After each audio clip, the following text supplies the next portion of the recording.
இந்த வீடியோலாம் பார்க்கும்போது பயங்கர எமோஷனல் ஆகிட்டேன். ஏன்னா அந்த க்ரௌடுக்குள்ளே இருந்து வந்தான் நான். ஸோ இங்கே உங்கள் முன்னாடி நின்று அழகு பார்க்க வச்சுருந்த அஜித் சாருக்கு நான் ரொம்ப நன்றி சொல்லிக்கிறேன். அஜித் சார் வந்து எப்போயுமே அவர் வந்து ஒரு ஸ்டாரை வந்து எப்போயுமே நினச்சதே இல்லை, எப்போயுமே ஒரு ஆக்டராக நினச்சிருக்காரு.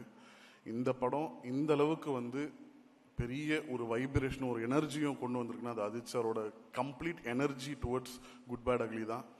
ஃப்ரம் டே ஒன்லேருந்து டைட்டில் சஜஸ்ட் பண்ண அந்த டைட்டில் வந்து அஜித் சார் சொன்னது தான் குட் பேட் அக்லி. அதுலேருந்து ஷூட்டிங் எண்டு முடிஞ்சு ஓவர் நைட்டில் டப்பிங் பண்ணிவிட்டு சார் ரேஸ் கிளம்புற வரைக்கும் அவரோட ஃபுல்லஸ்ட்டு வந்து படத்துக்கு கொடுத்துருந்தாரு. So I really thank you sir. நீங்கள் இப்போ ரேஸில் இருப்பீங்க, you will be very busy. Thank you sir, I love you so much.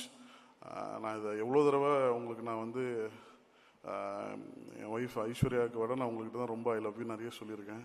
So அது உண்மை sir. I love you so much. You come first, after my family, after my mother, my father, you come next. Sorry Aishu. So இந்த ஒரு வருஷம் plus time வந்து என் வாழ்க்கையில் ரொம்ப ரொம்ப ரொம்ப ரொம்ப இம்பார்ட்டண்ட்டான ஒரு டைமாக நான் பார்க்குறேன். என்னை ஒரு கம்ப்ளீட்டான ஒரு காமான ஒரு மனுஷனாக வந்து இந்த ஒரு 1.5 வருஷம் நான் ரொம்ப ஹைப்பர் ஆக்டிவ், நான் ரொம்ப எக்ஸென்ட்ரிக். என்னை வந்து ரொம்ப காமாக என்னை ட்ரான்ஸ்ஃபார்ம் பண்ணது அஜித் சார் தான். ஸோ அவருக்கு நான் ரொம்ப நன்றி சொல்லிக்கிறேன்.